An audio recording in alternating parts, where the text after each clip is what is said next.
Uh, it's been a day. Well, I guess technically it has been a whole day, hasn't it? Yeah, but it's been a day.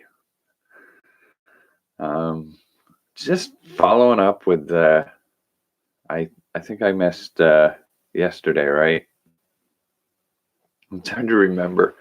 My Thursday was crazy busy as the stores pretty much were just destroyed as everybody tried to hoard toilet paper. Good Lord. It's still the stupidest thing I can ever remember happening. And I was like, I get why some of it happened.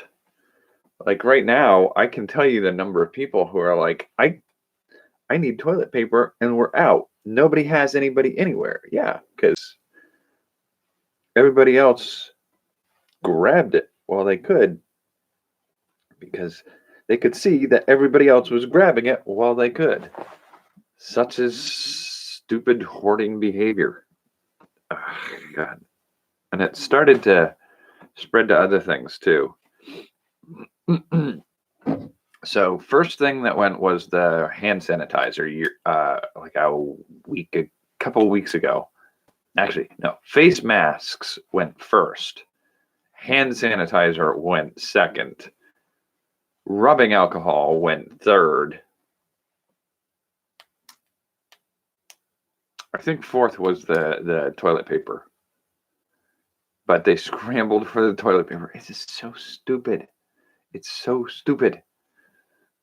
And after that, it seems to have been a combination of small bottled waters. Not like the big jugs. We've still got plenty of the big jugs of water. Well, that's not true. I should say where I'm working, we're not one of those places you think of first when you think of getting supplies for, I guess, the apocalypse. So we have some things still on our shelves that other stores are completely out of. So it's kind of funny to note. And I've only really, like, that first night I went out after that toilet paper frenzy, I went to go get some things at the store, and they still had ham, they still had shredded cheese, they still had ground beef and poultry and fish. They still had a lot of that stuff, but they did start to see the end of eggs. I managed to secure a couple cartons of eggs. And I was like, what are you doing? Like, the chickens aren't dying or anything. I don't know what your problem is. The world is not disappearing. This is so stupid. So stupid. But, and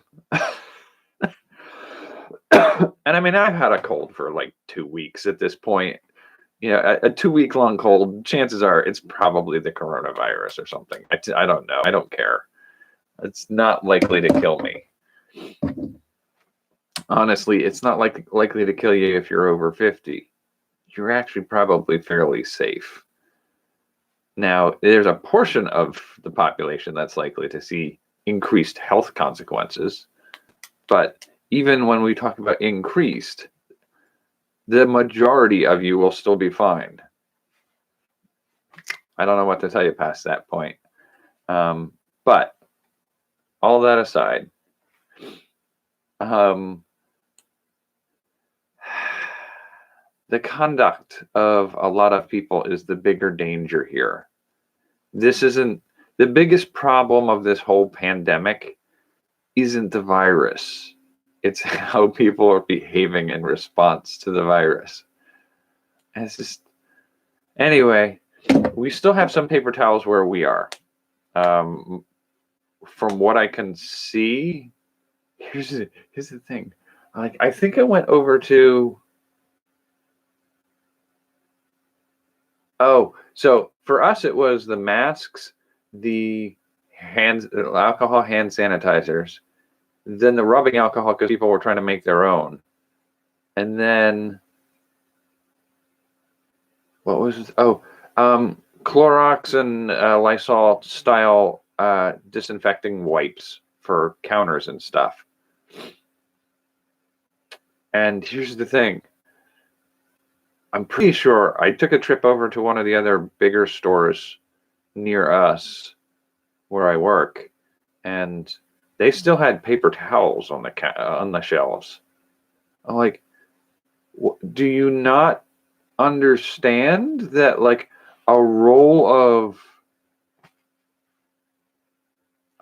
like 200-300 paper towels, if you take those paper towels, you take a Tupperware container and you put like 4 cups of water and 1 teaspoon of bleach into the water, you dip your paper towels into it, wring them out, and you put them in a Ziploc bag, you have sanitizing wipes, and you can re-sanitize them. You just dip them back in the bleach solution and tuck them in another bag, and they're good for another round. 1 roll of paper towels will get you a lot of usage. But people can't figure that out. I mean, not a lot of people are doing the homemade hand sanitizer, the alcohol hand sanitizer, because it requires them to know what they're doing and to figure out what to do. It's why the majority of the foods that's disappearing as food starts to go are things that require minimal use to use. So we saw a lot of soup disappear from some of our local stores, and then the general meats. I went in a store today and all of their bread was gone. But their flour, their baking soda, it's still there. Like, you can make your own. It's not hard. But I guess for a lot of the population, they're not used to making things when they need things, so they don't know how to do that. Like, genuinely speaking, a cotton handkerchief, soak it in a bleach water. Oh, for fuck's sake. We're going to continue to lose our signal here. I'm going to get angry. So yes, a simple towel, cotton cloth, dipped in bleach and water solution is a disinfectant. It's super easy to do. It's reusable. You can run it through the laundry machine once or twice. It's good.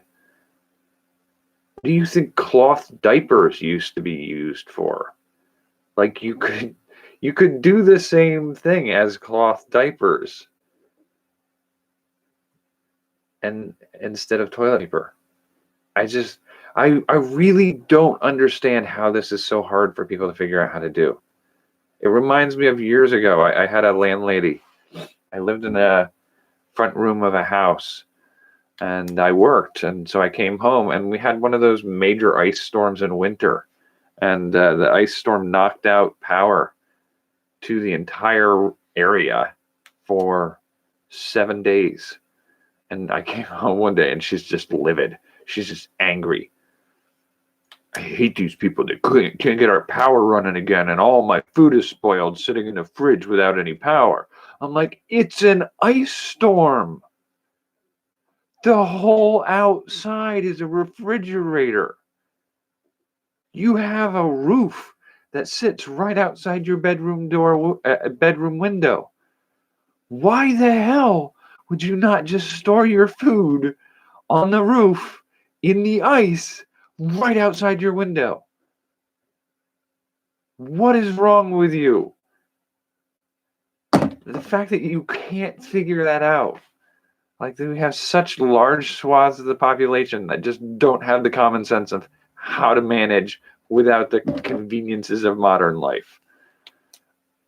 It's flabbergasting. Your panic and weirdness of everybody. Just the overreaction. We're debating what we're going to see go next.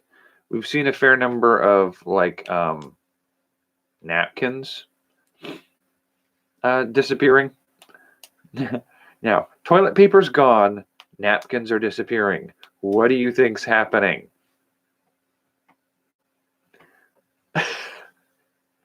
I mean, it's at least some improvisation. I'll give them that. But so after the napkins are gone, where do we think we're going next? I don't know. I really don't know what people are doing. It doesn't make sense anymore to me. I'm hoping that maybe a little more common sense prevails. People stop acting like complete boobs. But here's what I was saying to somebody else earlier today.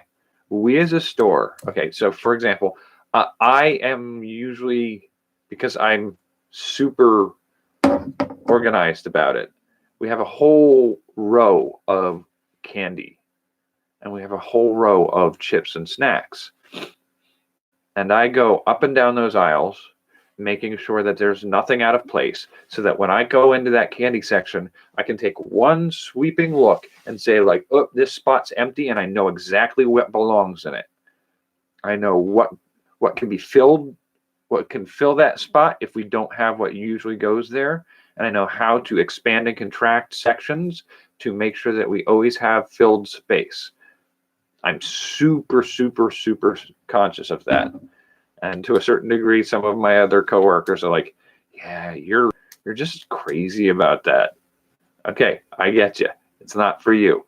But here's the thing. If I walk into my section, I can tell you exactly two of the things we need right now. We need goobers and we need snow caps. We sell those things by probably about 12 or 14 boxes a day, if we have them in stock. We ran out of them in January. I can't place an order for new replacements. It's up to the store to realize, it's not just the store, it's the district manager, the regional manager, all the way out to the top, for them to realize, oh, you don't have any more of these in stock. And I can't tell them that. They have to look through the sales records and compare how many we sold in a given period of time to how many they gave us. And then they can say, like, oh, they don't have any more of this. We must place an order for more. Once you place that order, it goes out to the supply company. The supply company builds up an order of things we need from them over a period of time. And then about 2 weeks out, 3 weeks out, they place an order ready to go. It takes about a week to 2 weeks to get it shipped to us, and then we get it. I don't think they're even on the ball yet to know that they don't have goobers and they don't have snow caps. So from mid-January-ish to now, they're still not even ordering what we need to replace those with. So here's the problem. We get one truck a week, usually on a Wednesday. The order for that is placed 2 weeks ahead of time, based off of that information about what's missing. We ran out of toilet paper on Thursday night. It's going to be at least 2 weeks before an order is placed. And that order is likely going to be an order for a usual quantity of toilet paper.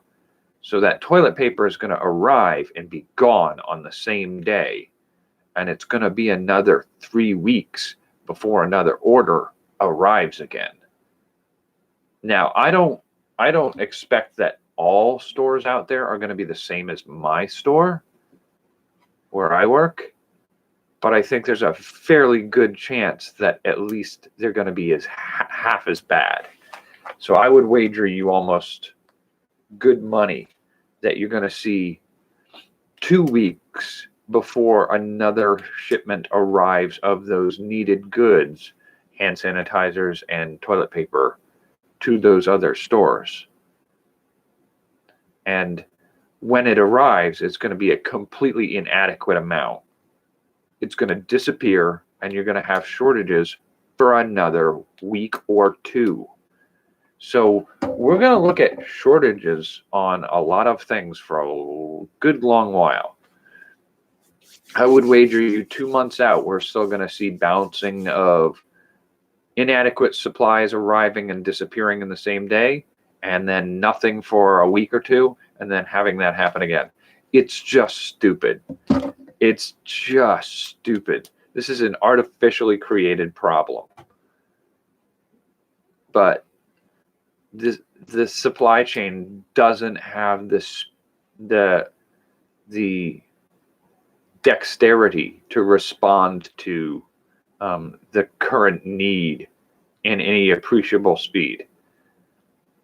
The turnaround time for restocking the things that we need from big stores, it's going to take forever. You're going to get a moderate replacement that's going to disappear as soon as it shows on the shelf in about a week and a half to 2 weeks. This is, I think, what we're probably going to see. So, yeah, it's stupid. It's the stupidest apocalypse ever. I walked into my work yesterday after that day where they wiped us out of toilet paper. No pun intended. And I have some good jokes that I've been having with people. But I walked into the store ready to start my shift, and I could see my manager. She's there just sort of like, it's crazy. And I went, yeah, it was way crazier than this last night. I could see what they were dealing with. It wasn't really anything substantially bad, but the day before was nuts. And I walked up to her and said, it's the stupidest apocalypse ever. And she just laughed. And I mean, that's all we can do at this point. Like, people are behaving like weirdos. 15 times in the first hour I was there today, I got asked if we have any hand sanitizer. No, we haven't had it for 2 weeks. We do not have hand sanitizer.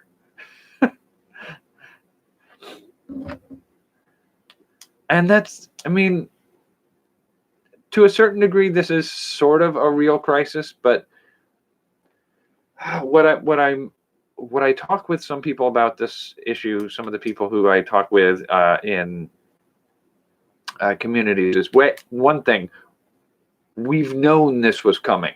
This is not a surprise. Well, we have known this is coming.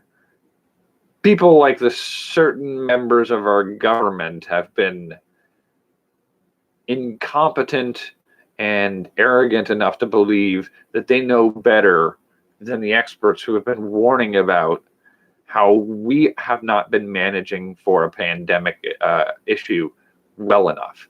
We have not been prepared. And being prepared wasn't a hard thing. We could do it. It's just an inconvenient thing when your interests are somewhere else first. And guess what's one of the biggest problems we're facing right now? But we've known this is coming for a long time. And we knew the things we needed to do to mitigate this. And we knew the things that were going to be big problems. The fact that many of our it's the fact that many of our supplies for this is one of the things that gets a lot. In medical emergencies, if you have an epidemic and a pandemic of pneumonia-based illnesses striking certain members of the population, how many hospital beds can you provide for your population? We can't provide enough for a pandemic. We right now, I believe the statistics state that if we had to supply hospital beds to emergencies nationwide, we have about 45,000 hospital beds for emergency use. We could jack that up through a lot of extra effort up to, I think it was 92,000 to 190,000. But projections for this illness going nationwide, and not even the worst projections, but the moderate projections, low end to moderate projections suggest that we're going to exceed the beds we have available in this country for emergency medical need by this illness. We just don't have the ability to manage it medically. We do not have the ability to shut down work time because people like me, if we don't work, we don't get paid. If we don't get paid, our landlords don't get paid. We get evicted. So you're going to just, and we don't have the infrastructure to manage that. We have not built the system to take that into account. if you look at the possibility of the medical costs just for being tested for this illness, it's only that they've just started to look at it as something that they should cover. It's just waive it. All insurance should cover it. What about the millions who aren't covered by insurance right now? Each one of those people is going to have to pay a minimum of $2 to $3 grand to be tested and treated. Treatment alone is going to be hundreds of thousands of dollars per person if it's a serious reaction that needs to be in care at the hospital. We have no ability to do that because we've mismanaged our healthcare in this country. Our healthcare is incapable of managing that. And it's stupid. It's an epidemic of stupidity is the biggest problem in this, because all of this could be handled if you had a healthcare system that took care of the needs of the people. All of this could be handled if you funded that healthcare system to make sure that emergency beds were available in the case of a pandemic, which we knew was a potential problem. We've had experts for the CDC warning us for years about this coming. And it's just, people don't want to listen. They've actually disbanded some of those organizations that were warning them. I don't want to hear it. We don't want to spend money on you doing these scare tactic BS. Well, here we are, guys. Here's a very manageable illness. This is not as bad as MERS was supposed to be lethally, and this is not as a bad spreading as SARS was. But it's worse than the usual flu, and if you respond appropriately at the right time, you can minimize the risk of it becoming a pandemic. But in this case, not our government, but our government did screw up on its own. But the location in which it happened, they denied there was an issue until it was too late to stop it. And then our country saw it hitting us and denied that it was ever going to be a problem for us. And now it's spreading internally in the United States, and it's a problem for us. And so it's like, yeah, it's the stupidest apocalypse ever. It's not really an apocalypse because it's not. But this won't even reach levels of the Spanish flu. So we're not looking at that level of problem yet. But I think what we're likely to see, just based off of some of the rough estimates that I've seen, is this is going to be months. And it's probably going to go through surges, sort of like we get flu season every year. We may get a couple rounds of this over the next several years. And so it's just like, we're like the people out there right now panicking about toilet paper supplies. Like, you don't have the infrastructure available to build a rationing system in a week. And it's too late now to try to build a system that manages supply chains well enough to manage this. We're going to do this bouncing off this barrier of hoarding and supply chain disruption for weeks. So by the end of April, I would say we're likely to see like the supply chain sort of recover enough that we can have steady supplies of stuff again. And then people by that time are going to start to realize, oh, this wasn't a thing where we had to wait 2 weeks. This is legitimately a thing that we're going to face for the next 3 months. And we'll probably see it come again within the next year.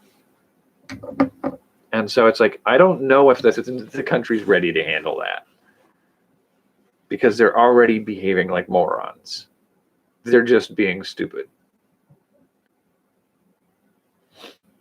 And one of the other things that I've seen is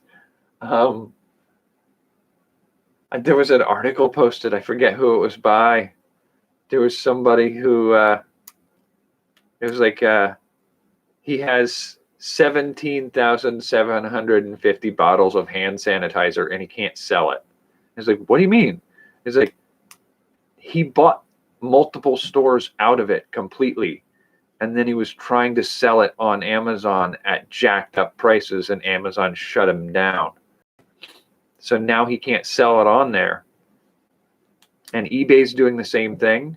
Well, good for them. Yes, Amazon and eBay, props. Props to you guys. Shutting down these manipulative, opportunistic slime wads. It's a jerk move to prevent people who need it gaining access to staples in order to try to profit off of it. It's a jerk move, and we don't have to tolerate it. Those hand sanitizer bottles, those masks, those toilet paper rolls, hospitals, EMTs, daycares, doctors' offices, they all need that stuff, and they can't get it now because these jackasses hoarded it, trying to make an extra buck. Nope, sorry. I'm not even remotely sympathetic to jerkwads like that. So yeah, you've got that going on. And at the same time, like, I kind of get why some of the toilet paper stuff happened. Like, many of the people going through my line on Thursday, like, they came in because they'd been looking at stores within a 70-mile radius of where we were. We were the last place they could find it. They couldn't find it anywhere else. And from news we've heard, it's been a week or so in some areas who went before we did. So they figure, like, I don't know that I'll see another supply of toilet paper within a week or two. I can't find it anywhere else. Here are 6 packs right here. 6 packs would normally last me 2 months, but, you know, if I only took 1 pack or 2 packs, I don't know that I'll be able to find it the next time I need it. So I'm going to take 6 packs. I totally get that. But, like, somebody had to start that chain, and it happened somewhere, and it was just stupid. And we're not prepared. We're really legitimately not prepared for this. So it's going to be a mess. Our area right now, they've closed down all of the schools for the next week or 2. You're like, oh yeah, that makes sense. Yeah, kids are a spreading ground for these things. So if they're not spreading it to one another, you have the potential to isolate it. Here's the problem, guys. You're not putting them in school. All those mothers and fathers who are working, what are they going to do? Well, they might organize group events so that, like, one mother can take a day off and watch 5 different mothers' kids while the others work. And they alternate doing that so that they can have that kind of freedom to only take 1 day a week off. But here's the thing. You're still putting the kids together. You're putting them in groups, and you're exposing them to adults who are periodically going out into the work environment. Yeah, you're not stopping the spread that way. And many of the kids, apparently with this particular strain of coronavirus, many of the kids may not even show symptoms because it doesn't affect them like it affects the elderly.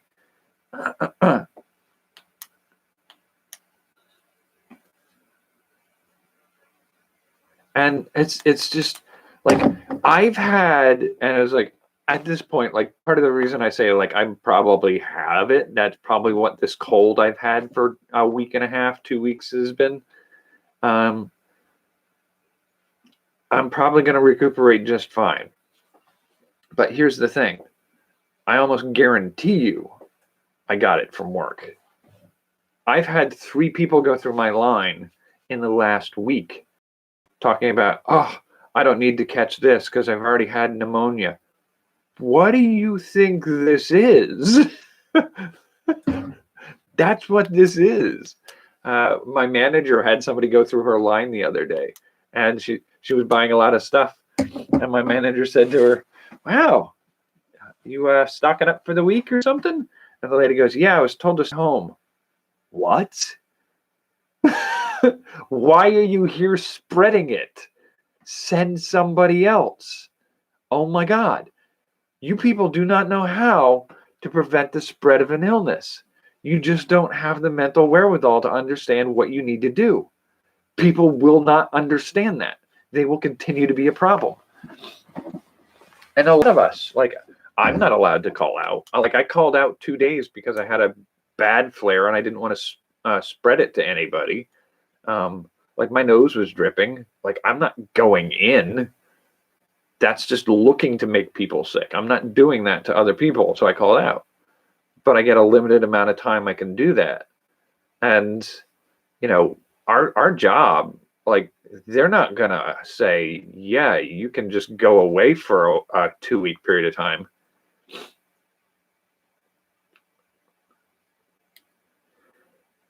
And so it's just like, well, that's the thing is, a lot of people are saying certain things. Like I talked with one of my managers on duty one night, and I said, you do realize that they found that a certain percentage of the people who get it don't show any outward symptoms. The reason we have a tendency to think that there are a lot of people who have it, or there are only a certain number of people who have it, is those are the ones who show up for treatment. Those are the ones who have symptoms. It's sort of like when I've done market research for a company years ago where we did taste tests, or you smell a perfume, 3 different types of perfume, and you compare them and which one do you prefer. When you do that kind of thing, the statistical analysis of a study that way has to take into account what's called sampling bias. Sampling bias is when you take a sample of the population and you test, you have to acknowledge that the answers you're getting are from a population that has the time to answer your questions about your puerile, stupid little project.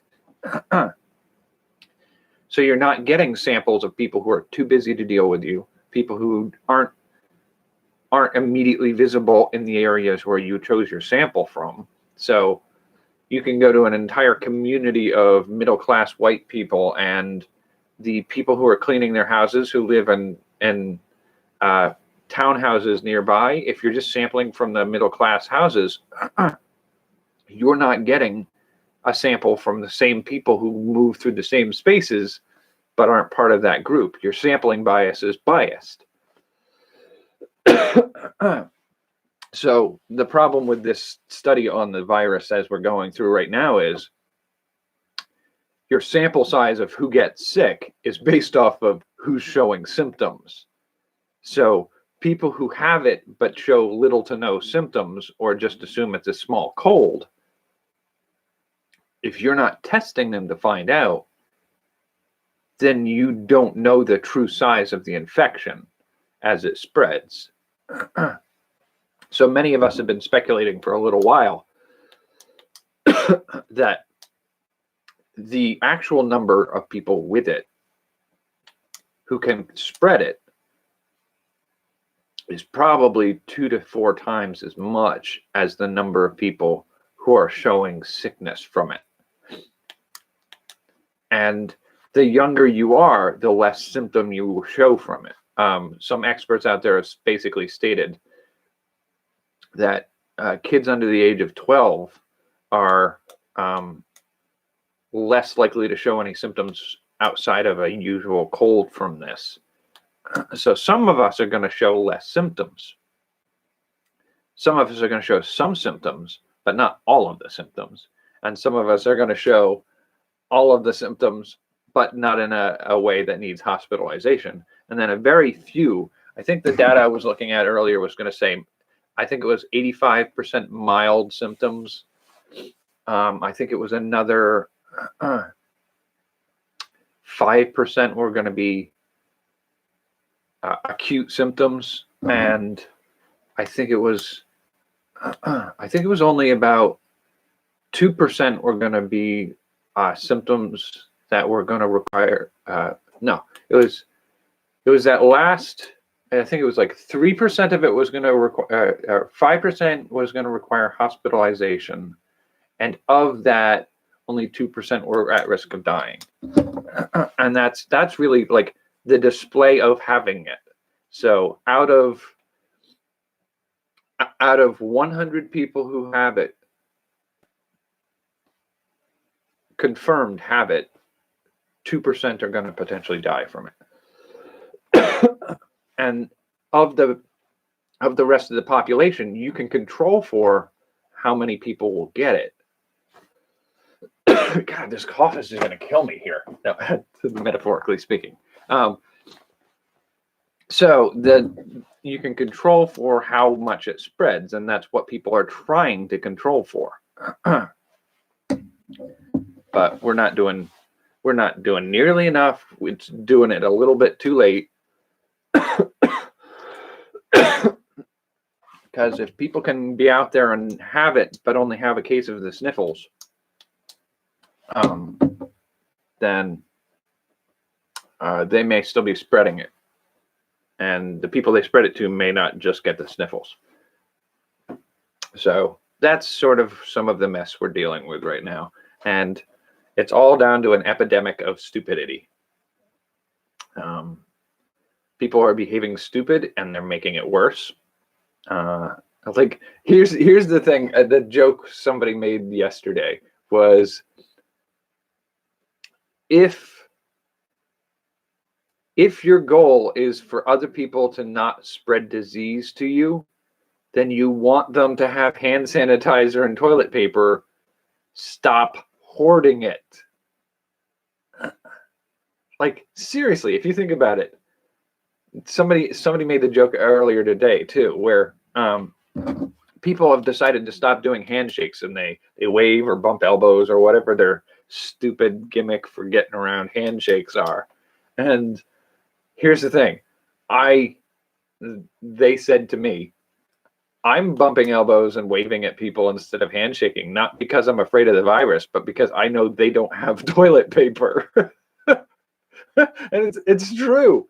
If you're worried about people spreading disease, the fastest way to do it is prevent them from having access to the needs for hygienic behaviors. Remove all the soap, hand sanitizer, and toilet paper from people's lives, and they become dirty, filthy, disgusting things that you don't want to have contact with. It's just like, are you kidding me? Come on, we can be better than this if we just manage ourselves better than this, but we're not going to. And that's the other thing that just catches me a little off guard, is the sheer number of people who are like, oh, now that there's a virus, we have to be more careful about washing our hands. Like, what were you doing before? Oh, dear. Like, I'm never touching any of you people or anything you touch ever again. Like, if you weren't washing your hands before this, I don't want anything to do with you. Oh, my God. It's disgusting. It's just like, oh, my God. Talked with my landlord earlier today. And I asked if he was all right with everything he needed, if he needed anything I could help him with. He says, no, we're all right. I carry some toilet paper with me. I'm like, you mean like you've got some spares somewhere? And he goes, no, I mean, I have some right in my pocket right now. He always keeps a small pocket stash. I was like, this dude's prepared. He's ready. They've got a supply that'll last them a while in the house. And they've got soap. They wash their hands. They're not disgusting. He has disposable gloves he uses for food preparation. Like, they're going to do all right. And I mean, I wish more of the world had a little bit of common sense about some of these things. But I also get the fact that culturally, we moved away from people being able to manage themselves.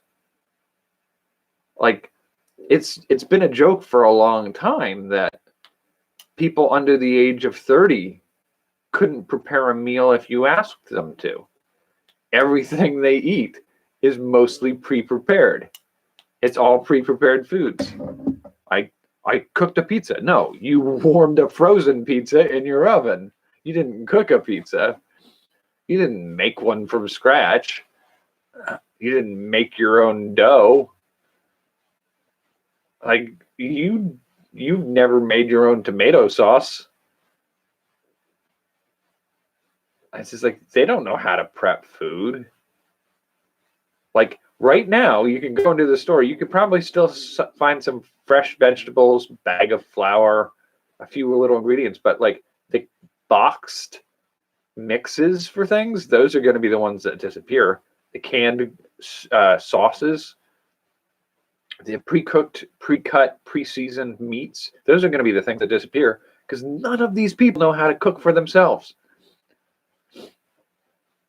And by the same token, none of these people understand what a cleaning supply is.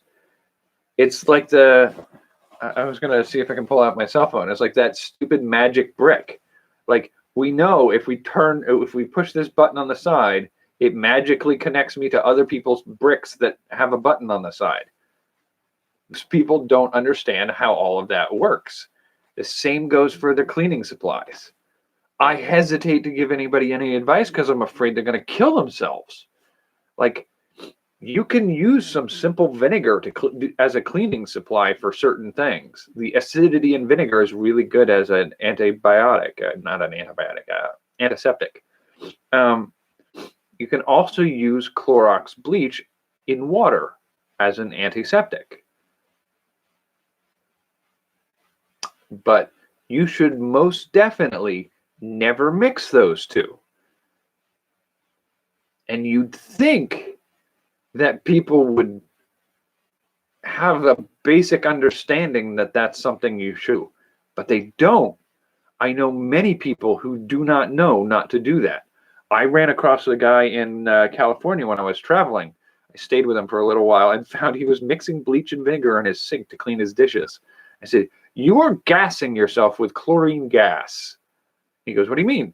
Like, those two chemically react to release chlorine gas. It doesn't make your dishes any cleaner to do that. And he goes, "Really?" And I said, "Yeah." And I said, it'll cause damage to your eyes, mucosal membranes, and your lungs if you're breathing it in too much. He goes, I've had this cough. Oh my God. Basic understanding of not playing with the chemistry of the things in your house. So I'm hesitant to give anybody advice of what to do for cleaning because they're going to do stuff like that. We know they are because they hoard toilet paper when there's no need to hoard toilet paper. Like, there was no demand on the toilet paper chain. It wasn't disappearing until you started hoarding it. And then, of course, your hoarding it led the next person in line to not know when they'd ever see it again, so they buy more than they need at that time. That's how you get a hoarding problem and a lack of supplies in your community. So yeah, they don't share enough common sense not to instigate that problem. I don't trust them not to do more damage to their society by trying to avoid damage to their society. And so this whole thing with closing down schools without providing paid leave from jobs or relief on rent to parents to handle kids not being in school. Like, just that you haven't planned that far ahead of how to handle that kind of stuff means we're up shit creek. Nobody is ready to deal with this. It is the stupidest apocalypse ever. None of it is damning. None of it is dangerous. None of it's going to destroy our society, except for the stupidity in which we react to it. And it's a frustrating thing to be sitting here going like, I can't make you guys not behave like lunatics. And because you're behaving like lunatics, we're all going to suffer because of it.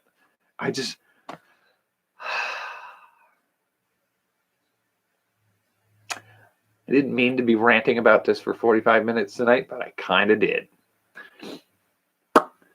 It's going to be a very fascinating time to see how the next few months go. And I'm seeing a lot of things like movie theaters movie companies are delaying the release of new movies, which, if they continue to do it for the next 2 or 3 months, means there's going to be less for theaters to be able to show. And fewer people are going to go to public places and large gatherings, so there's not going to be a lot of people going to movie theaters anyway. So those theaters are going to start cutting staff, so they're going to let people go. And by the same token, you're going to have the same thing happening at restaurants. You're going to have the same thing happening at, all the teachers and school staff are now kind of out of work for several weeks. And they're not getting paid for that time. It's not paid leave. Nobody's getting paid when they get let go. And so when that's happening, you're going to have a lot less money to go around, and you're going to have people not able to meet rent or utilities. And the companies that are getting paid by that are getting paid less because less people are able to do that. There's going to be more evictions for failure to pay rent. There's going to be more overdraft fees for drained bank accounts or utility payments being late. And so you're going to have increasing costs, decreasing income. Nobody's going to be hiring right now. So the unemployment is definitely going to go up.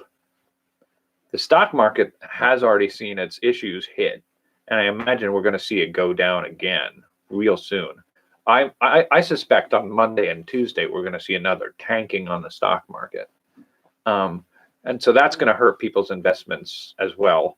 And specifically companies' financial prospects are going to see that as a danger sign. And you're going to see minimum wage, low income working positions, part-time jobs, cutting people. They're making less money. They're not making as many sales. Time to cut staff. So you'll see people losing their jobs, which will increase the number of people unable to make rent, which will increase the loss of money for businesses because people don't have disposable income, which will just perpetuate this. And that would be the facts of what's happening over the next month. If it just stopped at the end of next month, that would still be the case. But this isn't stopping at the end of next month. This is probably not going to stop until early to midsummer. And even then, we're going to see a rebound of it later on. At least I feel we're going to see a rebound because it's endemic to the population of the United States now. It's here. It's not coming from abroad again. It's just going to show up here again. And so, I mean, at this point, it's going to hit the economy hard. And the fact that those medical costs to those who become sick, the costs to those who lose family members, I mean, we're looking at numbers in tens, if not hundreds of thousands of deaths in this country by the end of this year. So the costs of that alone are going to be astronomical. And it's just like, we're not ready as a society to not have a national healthcare system where the medical costs of all of that wouldn't be a burden on the people who are already burdened by the economic crumbling underneath of this. No healthcare system, nobody making informed, logical decisions about the best course going forward. no rent support, no utility support during this time, it's just going to hit, and it's going to hit hard. And we're not prepared for it, and we're not actively preparing for it either. Like, people are still in the mindset that in 2 weeks, this will be over. It's not going to be over. We're in this for longer than that. And it's like, oh man. And like, international tourism is already taking a massive hit. Economies in countries that are classically supported by tourism, they're just being decimated.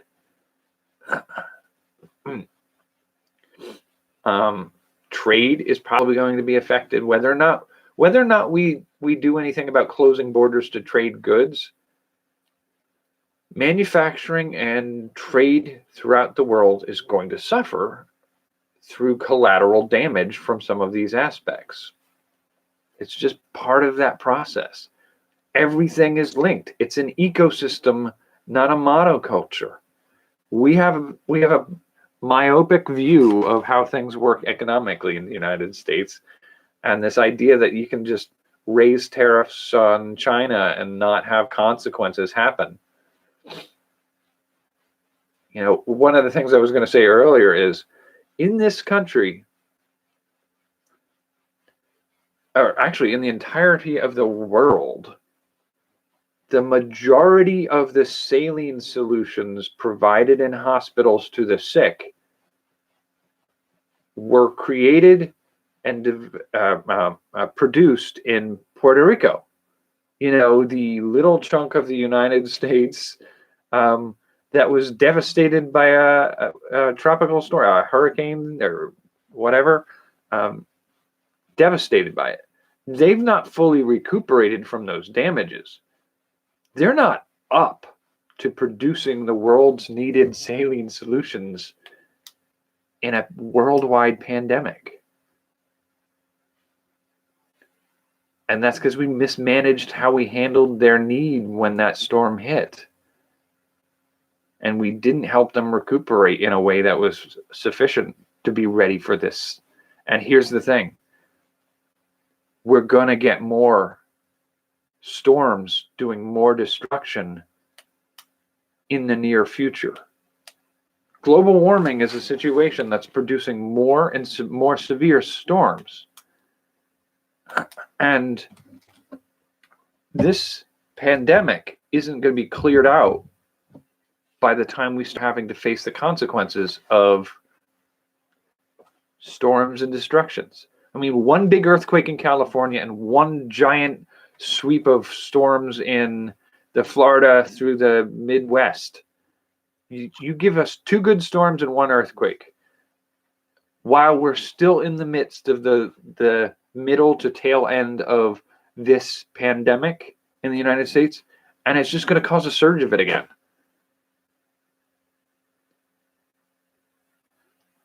And it's all because we've handled this stupidly. That got weirdly ranty. So I'm going to call it here at 53 minutes tonight. I almost said 53 degrees. Nope.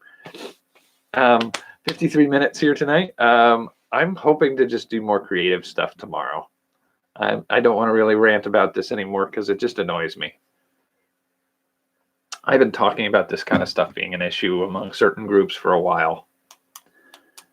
And I don't want to be right about it. I don't want any of what I've said here tonight about where we're going in the next few months to be right. I'm just worried that we are. I think that's where we're going. And I hope that we do better than that. I hope that somebody with some kind of conscious awareness of the opportunities and options ahead is at least paying enough attention that we can do something. It's not an apocalypse, but I mean, it's still not going to be as damaging as the Spanish flu was, but it's going to be damaging enough. It's going to be an interesting couple of years after this, I think. It'll be interesting to see. I'll be very interested in 2 or 3 years, what it'll be like to look back on this year.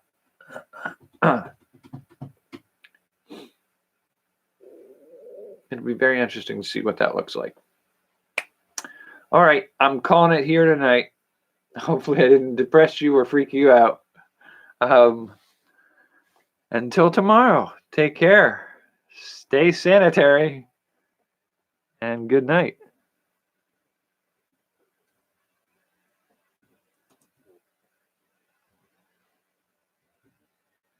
You got it right? Yeah, no, I didn't spell it right, but close enough. Need to fix my lighting situation.